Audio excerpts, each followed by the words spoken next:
When historians describe the year 1915 in San Francisco, they usually focus on the spectacle above ground. The Panama Pacific International Exposition, the gleaming Palace of Fine Arts, the Tower of Jewels sparkling with thousands of cut glass gems, and the 18 million visitors who marveled at America's rebirth after the 1906 earthquake. But the real story, the one that barely appeared in newspapers, the one that even today sits buried in archival footnotes, began below the waterfront. It started with a simple land reclamation order. Engineers were instructed to prepare the mudflats and shallow waters of San Francisco Bay for the massive exposition grounds. The goal was practical. Dredge the harbour bottom, pump sediment onto the marshland, and create stable ground for pavilions that would showcase American innovation to the world. But the moment workers began excavating the bay floor, something unexpected happened. They broke through structures that hadn't been exposed in decades. Beneath the mud and silt, deeper than any known construction should reach, the crews found metal frameworks and cylindrical housings that didn't match any documented infrastructure. Their design was unusual, their purpose was unclear, and the components didn't resemble anything in the electrical catalogues of the era. It didn't even resemble European power systems as commonly understood. This wasn't mentioned in public reports about the exposition. It didn't make it into the newspapers celebrating San Francisco's recovery. But in the internal notes of that year, a quiet phrase appears over and over again. Pre-existing installations, unexpected configuration, origin unknown. The authorized account would later simplify all of this into abandoned telegraph equipment, old maritime signal apparatus, or simply misidentified debris from pre-earthquake construction. Nothing unusual, nothing worth discussion. But the dredging photographs from the time, the ones developed in dim engineering offices while San Francisco prepared its grand celebration, show something different. They show workers standing beside metal towers embedded in bedrock far below the bay floor. Frameworks fitted together with precision far tighter than any riveting of that era should allow. Cylindrical housings with internal mechanisms that don't resemble any known American manufacturing, but something more complex, more uniform, more deliberate. And the deeper they dredged, the more the structures stopped looking like abandoned infrastructure, as we know it, and more like technology that had been submerged, hidden, and deliberately forgotten. At first, the dredging crews tried to categorize everything in the simplest way possible. Old pier foundations, abandoned cable housings, debris from pre-quake waterfront development. But as documentation accumulated and more structures were uncovered, the inconsistencies multiplied. Why were some of the metal frameworks built with tolerances far tighter than any fabrication shop of the time could achieve? Why were certain components shaped in identical form as if mass-manufactured rather than custom-forged? Why did some systems extend into the bay floor far beyond the footprint of any documented pier or wharf? And the question that troubled even the most experienced engineers, why were these structures so sophisticated? San Francisco in 1915 was electrifying rapidly, yet the infrastructure beneath parts of the bay appeared built for energy transmission no contemporary engineer could identify. Dredging teams quietly admitted among themselves that the design and precision didn't line up with any known utility company. And although none of them were using terms like lost technology, they were acknowledging something just as unsettling. Someone had built an energy grid here before. Not simple telegraph lines, not primitive arc lights, something else entirely. If you're finding this investigation compelling, consider subscribing. These mysteries don't fit neatly into official history, and uncovering them requires looking where conventional narratives refuse to go. As the documentation increased, so did the quiet. Reports became shorter, descriptions became vague. Photographs stopped showing the widest views of the discoveries. And then the excavation zones were partially covered again in mid-1915, buried beneath tons of dredged sediment where needed for exposition foundations, and much of what was exposed was returned to darkness beneath the new landfill. Only fragments remain. Notes, a handful of photographs, and the quiet testimonies of engineers who saw the installations before they were reburied. But even from what survives, a pattern becomes visible. Infrastructure too advanced for any known power company. Components too precise for the accepted timeline. Engineering methods that look inherited rather than invented. Technology that seems to belong to a different era of development entirely. When the dredging teams moved past the first recognizable layers beneath the waterfront, the expectations were simple. They believed they would find bay mud, perhaps some old pier pilings, and scattered remnants from pre-earthquake construction. Nothing unusual, nothing extraordinary. But within weeks that assumption collapsed because instead of a neat sequence of sediment layers, the teams uncovered a grid of technological installations that didn't behave the way abandoned infrastructure is supposed to behave. The first anomaly was spacing. Each installation, whether found near the Marina District, Treasure Island waters, or the Embarcadero, seemed to follow the same geometric pattern, the same distance intervals, the same angular relationships. Different locations shouldn't do that. Different builders, different purposes, different years. They don't build in perfect geometric harmony across kilometers of waterfront. Yet beneath San Francisco Bay, they did. Towers from one section aligned precisely with towers discovered in completely different areas. Power conduits shared the same trajectory even when separated by hundreds of meters of open water. It was as if every component was part of an original grid, one that no longer existed in any utility company record. As the workers dredged deeper, the structures became stranger. Beneath the expected mud and occasional ship debris, they began encountering installations that looked nothing like contemporary equipment. Much larger housings, much more complex internal mechanisms, configurations that seemed too mathematically exact for anything in San Francisco's documented timeline. Some structures appeared almost over-engineered, cylindrical towers with perfect symmetry, crafted with precision that didn't match the crude factories of the time. And then came the discovery that puzzled even the most conservative members of the engineering teams: wireless transmission apparatus. Not cables, not wires, but metal frameworks designed for broadcast transmission. Towers with geometric coil arrangements, housings with resonance chambers, lower sections with grounding systems that only make sense for high-frequency energy distribution. Yet there is no historical record of San Francisco ever having wireless power transmission before 1915. No documents showing any company attempting broadcast electricity at this scale. Nothing that explains why large sections of the bay floor were equipped with infrastructure that resembles Nikola Tesla's theoretical wireless systems, but built years before Tesla's public demonstrations and decades before any practical implementation. Dredging photographs taken in 1915 show this clearly. Workers standing beside towers so tall that the men look miniature in comparison.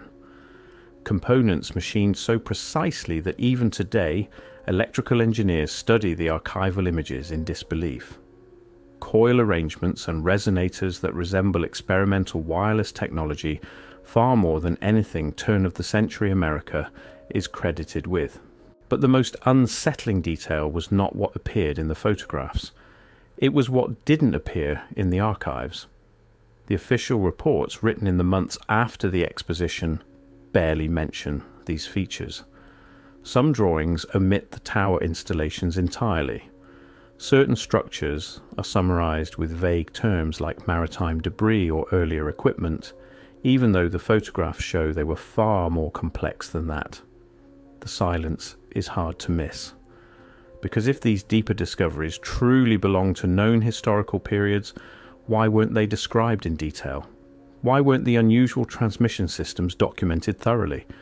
Why were the photographs scattered across private engineering firms instead of gathered into a single municipal report?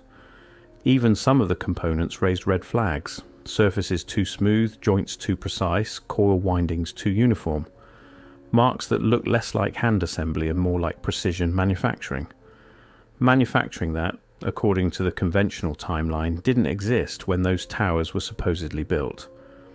The deeper the teams dredged, the harder it became to fit these findings into the clean, linear narrative of San Francisco's electrical development. Because installation by installation, the bay floor began to look less like abandoned telegraph equipment and more like a buried power grid. A system built, operated, and submerged at some point before recorded history, yet somehow remaining intact enough that 1915 engineers could recognize its purpose even if they couldn't explain its origin. When the dredging teams pushed deeper into the bay floor, the discoveries stopped resembling anything that belonged to a clean and orderly industrial timeline. What they began uncovering were systems that didn't match American engineering, didn't match European design, and didn't even match each other in any conventional sense. Instead, they formed a strange technological language, one that seemed to come from a unified source, yet somehow preceded everything in the historical record. The first shock came with the transmission chambers themselves. These weren't crude wooden platforms or simple metal frames. They were geometrically perfect structures, chambers shaped with exact dimensions, cylindrical housings that maintained their form flawlessly despite decades underwater, and power distribution frameworks laid out with coherence, almost like the remnants of a master grid that no longer exists in any archive. Some chambers were sealed completely, encased in concrete so dense that workers thought they had encountered natural rock formations, but once broken open, they revealed interiors that looked untouched since the day they were closed. Smooth metal walls, fitted components, and machinery that raised more questions than answers. And then came the feature that still puzzles researchers today: the giant resonance towers. Officially, they were later labelled as abandoned lighthouse foundations or old pier supports, but nothing about them fits typical maritime construction.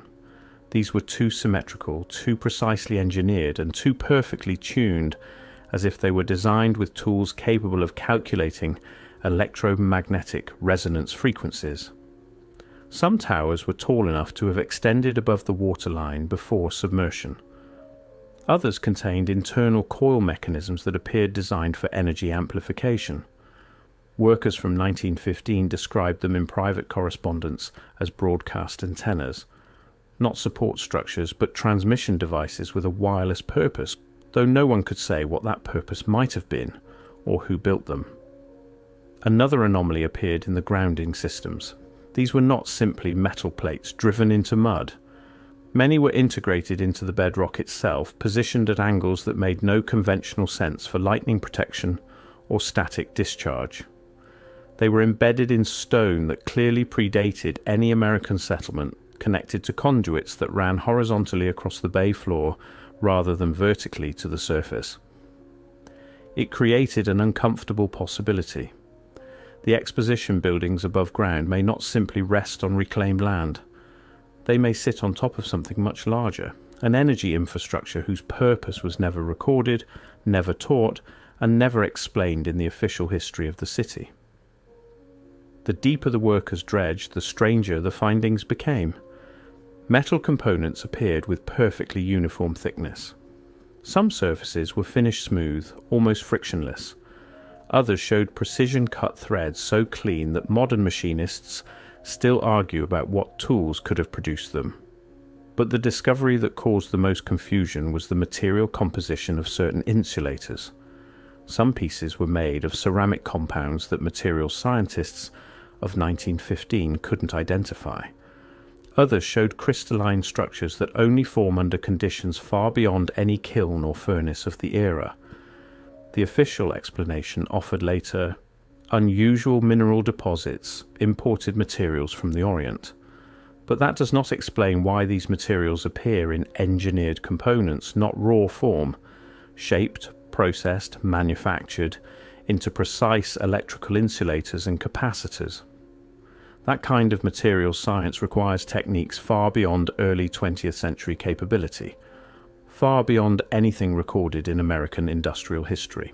Soon after these discoveries, something unusual began happening. Chambers were filled with sediment again, tower bases were covered, deep sections of the bay floor were isolated from further dredging. Some of this was officially labelled as safety concerns necessary to create stable ground for the exposition structures above. But the decisions about which installations to bury first and which areas to cover permanently raised quiet questions among observers, because the structures that were reburied immediately were always the ones that contained the most anomalous technology. The resonance towers, the unknown ceramic insulators, the integrated grounding systems, the transmission chambers that seemed to connect to infrastructure extending far beyond the exposition grounds. These connecting conduits were perhaps the most mysterious find of all. They weren't random pipes. They were part of an organized grid, a network of energy distribution that looked less like abandoned equipment and more like a continental system. Aligned, standardized, planned, as if they once transmitted power to every major city on the Pacific coast through an underground and underwater mechanism we no longer recognize. And yet, almost as soon as they were uncovered, many were sealed again. Their chambers filled, their purpose unexplored, their existence quietly removed from subsequent maps. When you study the final weeks of the 1915 land reclamation project, something becomes impossible to ignore. The dredging didn't end. It was stopped. Not completed, not concluded. Stopped. The deeper the crews went, the more the tone of their notes changed. Early entries were confident, almost routine. But by the end, the language becomes cautious, vague, and strangely incomplete, as if someone else suddenly controlled what could be recorded. And this is where the final mystery begins, because the last installations they uncovered beneath San Francisco Bay weren't ordinary. They weren't telegraph equipment. They weren't lighthouse foundations. They weren't even identifiable as any known type of infrastructure. They were something else entirely. Multiple reports, the few that survived, described technology that suddenly shifted from the familiar to the unexplainable. Housings with tolerances so tight you couldn't fit paper between components. Resonance coils wound with precision that early 20th century America was never supposed to have. Transmission chambers built to distribute energy far greater than anything documented in the city above, and conduits that extended beyond the dredging zone, disappearing into darkness beneath the modern bay. But here's the part that always gets buried. The most advanced technology was the equipment that was reburied the fastest.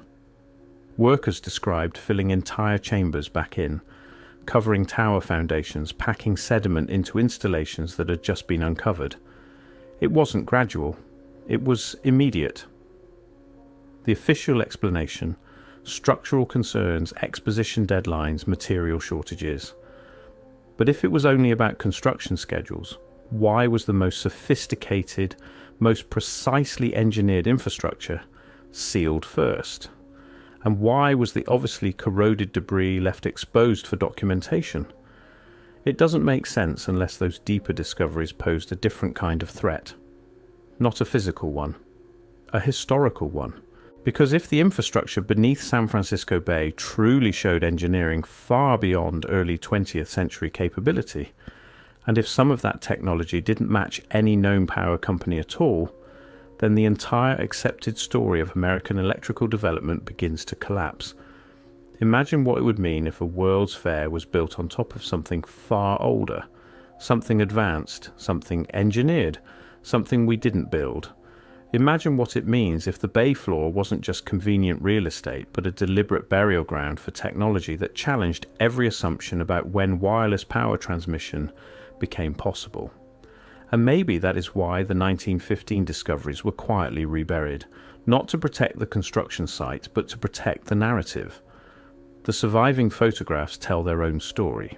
Workers standing next to towers that look almost modern. Components that resemble Tesla coils decades before they became common. Systems too integrated, too sophisticated for their supposed age. These aren't the kinds of discoveries historians like to explain. They're the kinds they prefer not to talk about at all. And that brings us to the final question. A question no archive, no textbook, no official publication has ever answered fully. Why was the most advanced evidence, the most sophisticated technology, the most anomalous infrastructure sealed away again beneath the bay? because when you step back, the pattern becomes clear. The resonance towers were buried. The wireless transmission chambers were buried. The unknown insulators were buried. The integrated power grid was buried. And even parts of the photographic record vanished, almost as if the land reclamation had accidentally revealed a chapter of history that wasn't supposed to surface. A chapter older than the 1906 earthquake, older than American settlement, older than the narrative we were given. And for one brief moment in 1915, the bay opened just enough to show it. But instead of studying it, they covered it again, buried it, filled it, forgot it, or pretended to. Because if San Francisco stands on top of an energy grid built by a civilization we no longer acknowledge, then the real question is not what was discovered in 1915. It's what else lies beneath the waterfronts of the world. What other harbours? What other bays? What other convenient land reclamation projects covered something that was never meant to be found? The 1915 wireless energy pylons weren't just abandoned infrastructure from a forgotten era. They were a glimpse, a brief accidental glimpse, into a version of history we were never meant to see. Thanks for watching. And if you found this interesting, well, there are a lot more cities with stories like this. Maybe I'll see you in the next one.